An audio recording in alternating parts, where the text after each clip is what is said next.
JTR astrological research institute आपके सामने ला रहे हैं भारतीय प्राचीन सभ्यता की धरोहर ऋषि भृगु द्वारा रचित नाड़ी ज्योतिष।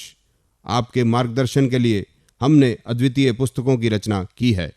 इन पुस्तकों को नाड़ी ज्योतिष के प्रखांड पंडितों ने कई वर्षों शोध करके रचा है। प्रभु की असीम कृपा से आज दुनिया भर में लोग नाड़ी ज्योतिष की विधिवत शिक्षा ग्रहण कर रहे हैं। इस कार्यक्रम का उद्देश्य है ज्योतिष के मर्म से दर्शकों को अवगत कराना एवं अंधविश्वासों से दूर ले जाना।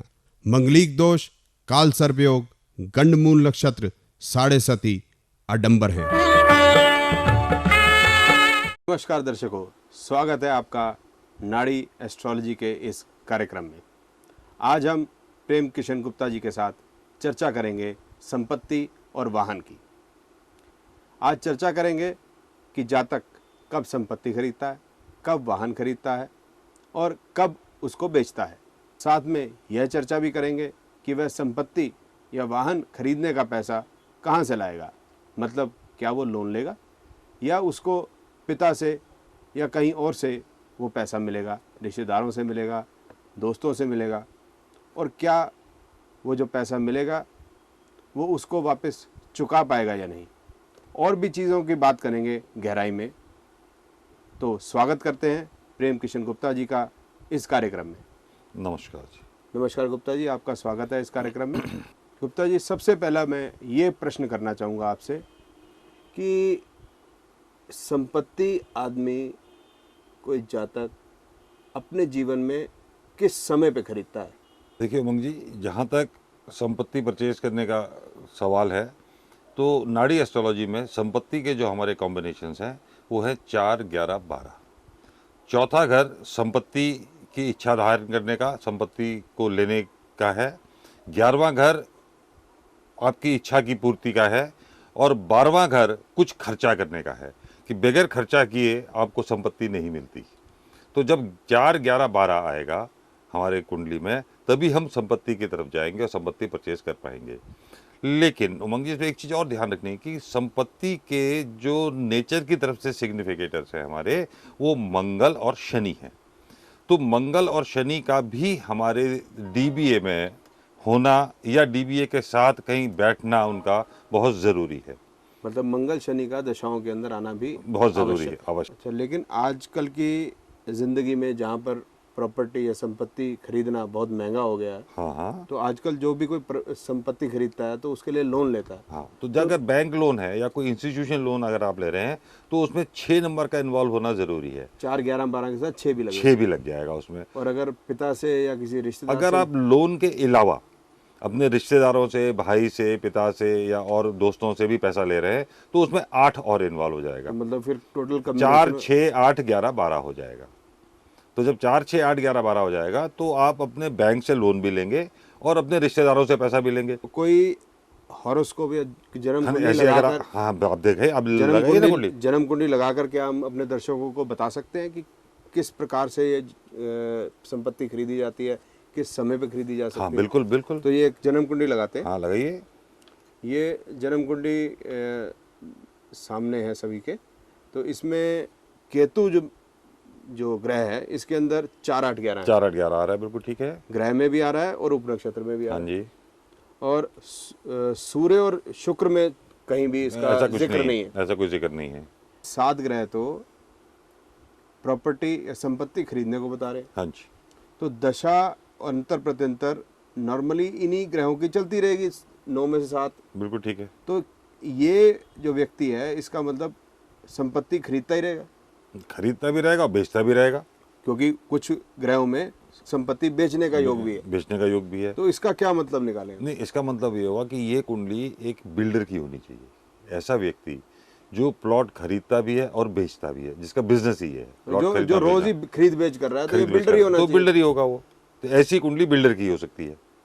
हाँ, शुरू में इस व्यक्ति ने, ये जो व्यक्ति है, ये DLF में CEO था। वाइस प्रेसिडेंट के पद पे इसने काफी साल कार्य किया। और फिर उसके बाद ये इसने अपनी बिल्डिंग कंपनी, बिल्डर का काम शुरू कर दिया। और अब आजकल काफी खरीद बेच चल रही है। हाँ, तो बहुत अच्छा काम बहुत है अच्छा इसके काम लिए। चल रहा है, बहुत बहुत अच्छा अच्छा काम, काम है बहुत इसके बढ़िया लिए। काम चल रहा है इस समय पे। अब मैं चाहूँगा गुप्ता जी कोई ऐसी भी जन्म पत्री हम अपने दर्शकों को दिखाएं जिसके अंदर प्रॉपर्टी या संपत्ति खरीदने का योग बिल्कुल नहीं है। ऐसे बहुत से होते हैं, हाँ, या मतलब अगर कोई खरीदे भी तो मतलब उसको भी उसको नुकसान होगा। हाँ उसमें बहुत से लोगों को होता है कि भाई प्रॉपर्टी खरीदी, जितने की खरीदी उतने की बेच भी नहीं पाया, उसे कम दाम पे बेच के भागना पड़ता है। ऐसा भी होता है। और कई लोग खरीद ही नहीं पाते, बहुत कोशिश करते हैं, खरीद ही नहीं पाते वो। तो कुछ तो इस वजह से भी होता होगा कि मतलब कभी इतना पैसा अर्जित ही नहीं कर पाएंगे, और कुछ केस में ऐसा होता होगा कि मतलब बाकी चीज़ें तो खरीद सकते हैं, कार खरीद सकते हैं या काफ़ी और चीज़ें खरीद सकते हैं, लेकिन प्रॉपर्टी नहीं खरीद संपत्ति पाते, खरीदने संपत्ति का नहीं जो खरीद पाते, कोई योग ही नहीं बनता। कोई योग ही नहीं बनता उनका। ठीक है, तो ये जन्म कुंडली जो अब आपके सामने है, तो इसके अंदर केतु में 11-12 तो है लेकिन 4 नहीं है, 4 नहीं है, और 6-8 बिल्कुल नीचे है।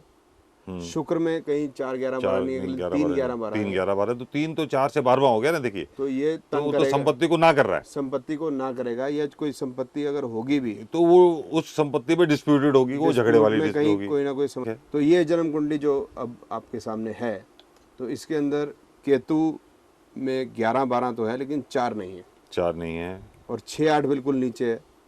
शुक्र में कहीं 4-11-12 नहीं है, 3-11-12 3 है। 11 12, तो 3 तो 4 से 12वां हो गया ना। देखिए, तो ये तो तंग वो तो करेगा, संपत्ति को ना कर रहा है, संपत्ति को ना करेगा, या कोई संपत्ति अगर होगी भी तो वो उस संपत्ति पे डिस्प्यूटेड होगी, वो झगड़े वाली में डिस्प्यूट कहीं होगी, कोई ना कोई समस्या खड़ी हो कोई जाएगी। समस्या खड़ी हो जाएगी तो उसमें। सूर्य में भी नहीं बता रहा, सूर्य में भी नहीं बता रहा, चंद्रमा में सिर्फ 4 है, 4 सिर्फ 4 है। हाँ, मंगल में 4 है लेकिन नीचे 6-8 है, फिर डिस्प्यूट की तरफ डिस्प्यूट की तरफ जा रहा है, राहु में नक्षत्र में 4 है लेकिन फिर सब 6-8 है, नक्षत्र के बाद सब लौट फिर 6-8 बता रहा है। जुपिटर में कुछ भी नहीं है, जुपिटर में कुछ भी नहीं है। शनि में भी 11 12 है लेकिन 3 के साथ बता रहा है, वो 3 के साथ बता रहा है, ऊपर 6-8-12 ये बड़ा खतरनाक है। हाँ, वो 6-8-12 ऊपर से नीचे तक आ रहा है ना पूरा। हाँ, ये बड़ा खतरनाक है। इसमें तो प्रॉपर्टी का अगर कोई बात भी होगी तो वो डिस्प्यूट पड़ जाएगा कोई ना। करेक्ट, झगड़ा हो जाएगा। तो इस व्यक्ति ने राहु की दशा में कुछ प्रॉपर्टी ली, राहु में सूर्य के समय टाइम पे, राहु में सूर्य के टाइम पे, लेकिन ये प्रॉपर्टी पार्टीशन हुई, ठीक है, लेकिन बाद में जो है इस प्रॉपर्टी में डिस्प्यूट पड़ गया। तो वो तो दिख ही रहा है, उसकी तो कुंडली ही बता रही है, तो ये पार्टीशन भी जो है ये लेगेसी प्रॉपर्टी का, मतलब पिता से जो प्रॉपर्टी मिली उसको। हाँ हाँ, उसमें पार्टीशन हुआ है भाई के साथ, भाई आधा आधा हो गया, और उसमें भी झगड़ा हो जाएगा, उसमें भी झगड़ा हुआ, उसमें भी झगड़ा हो जाएगा। वो तो साफ दिख ही रहा है कि जहाँ 6-8 और 6-8-12 आ रहे हैं, तो वो तो प्रॉपर्टी इसके बाद रहने नहीं देंगे, झगड़ा ही कराएंगे। और गुरु और शनि, आजकल शनि की दशा जो चल रही है, तो इसमें भी कुछ नहीं होने वाला। शनि में भी, शनि तो 6-8-12 सीधे ही दिखा रहा है, तो इसमें भी प्रॉपर्टी खरीदी नहीं जा सकती ना, कुछ नहीं किया जा सकता इसमें भी। तो इसका मतलब ये हुआ कि ये अब जन्म कुंडली जो है प्रॉपर्टी के ये प्रॉपर्टी के लिए बहुत ही खराब कुंडली है। इस आदमी के भाग्य में अपने पैसे से प्रॉपर्टी खरीदना नहीं है, और जो मिलेगी भी उसमें भी डिस्प्यूटेड होगी, झगड़ा होगा उसमें भी। तो दर्शकों, आज आपने देखा कि किस तरह से कोई जन्म कुंडली संपत्ति के लिए बहुत भाग्यवान हो सकती है, कौन सी संपत्ति के लिए जन्म कुंडली बिल्कुल खराब हो सकती है। 4-11-12 जो कॉम्बिनेशन है वो प्रॉपर्टी परचेज का है, 3-5-10 उसको बेचने का है। इन्हीं शब्दों के साथ अब आज का ये कार्यक्रम समाप्त करना चाहेंगे, समय अभाव के कारण। कल या नेक्स्ट एपिसोड में फिर मिलेंगे। धन्यवाद। यदि आप किसी भी वजह से परेशान हैं, नौकरी नहीं मिल रही, धन की सदैव कमी बनी रहती है, गृह कलेश से परेशान हैं, कन्या के लिए योग्य वर नहीं मिल रहा, इसलिए परेशान हैं, आप सिर्फ अपनी जन्म कुंडली हमें भेजें। आपकी कुंडली में ग्रहों की स्थिति को देखकर आपको दिया जाएगा आपके शुभ रत्न का पेंडेंट। आपकी समस्याओं के समाधान, संस्थान की पुस्तकों एवं ज्योतिष सीखने के लिए संपर्क करें JTR astrological research institute, Shubh plaza, DDA commercial complex, M block, Vikaspuri, New Delhi 110018। Phone number है 01125526547। Mobile number 9899298014, 9312210593, 9350092875। Email umangtaneja@hotmail.com, website www.nadi-astrology.com